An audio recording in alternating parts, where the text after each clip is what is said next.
is something that's pretty special. This is the 1995 Nissan Skyline GTR V-SPEC, known as the R33, of course. And the R33 doesn't get the respect it deserves. The R32 is the new face of the new era of GTR, built to go racing. It's the lightest of the bunch, and it gets first child favorites. It's the pure one. And the R34, as we all know, that's the rarest one, and the fastest, and most expensive. Everyone seems to forget about the R33. Maybe that's just 'cause they haven't driven one. Jeez.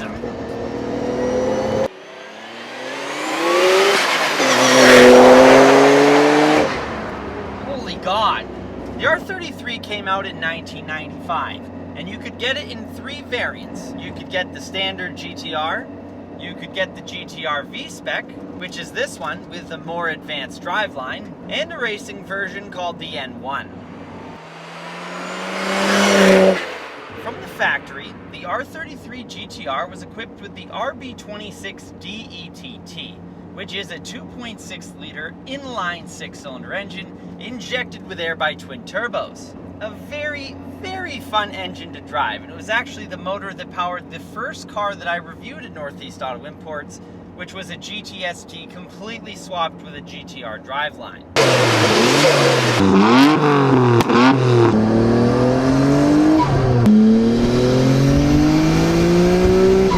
But this one has something with a little bit more sauce, a little bit more pizzazz. It's believed that the previous owner purchased and installed an HKS high response kit for this engine, which is something really cool. It bumps up the displacement from 2.6 liters to 2.8.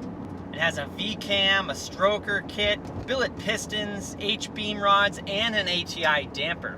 This car also has a trussed radiator, ATS triple plate clutch, HKS Con V Pro 3.4, which is the ECU, HKS EVC boost controller, HKS GT3 RS turbos, SARD 850cc injectors, and an aftermarket fuel pump. And all that is breathing through an aftermarket Kakimoto exhaust.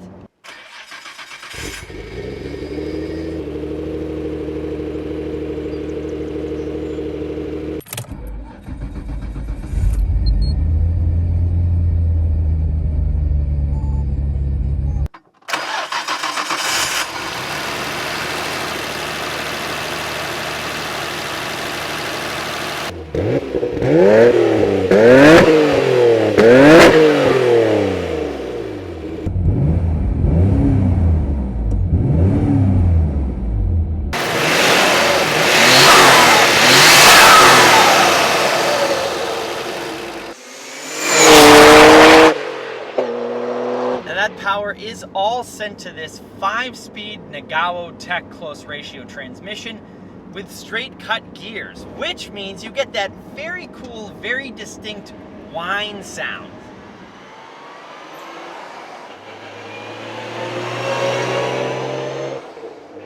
It sounds like you're in a race car. Listen.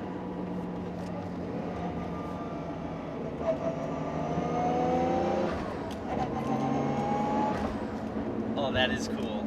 Then from that transmission, that power is sent down to a reinforced transfer case and differentials, and a top secret rear HKS system, which, if you didn't know, HKS is Nissan's rear wheel steering system. The whole car sits on aftermarket adjustable suspension, which makes this thing handle like it's on rails. I mean, there is virtually no body roll at all when you throw this thing into a corner. And it rolls on Volk Racing TE37 alloy wheels, and peeking through those, you can see an endless big brake kit.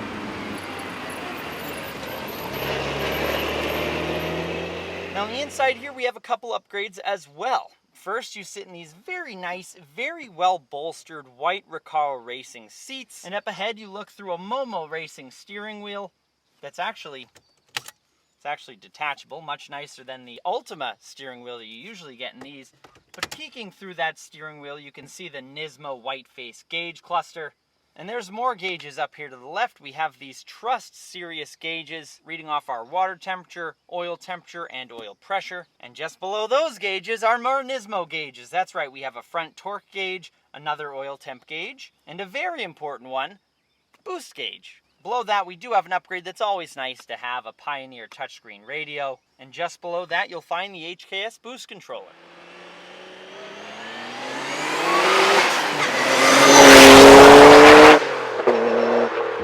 The nice thing is, really, when you're just putting around, the car runs and drives as if it's barely modified. I've got the AC on, it works excellent, I'm comfortable, I don't have to raise my voice to talk to you, I'm just loud as it is. And then when you're ready to get moving, the car just turns into a freaking monster. This thing is just an incredibly well-sorted, modified GTR. That's what it is. Thank you guys very much for watching. I'll catch you in the next one. Happy motoring.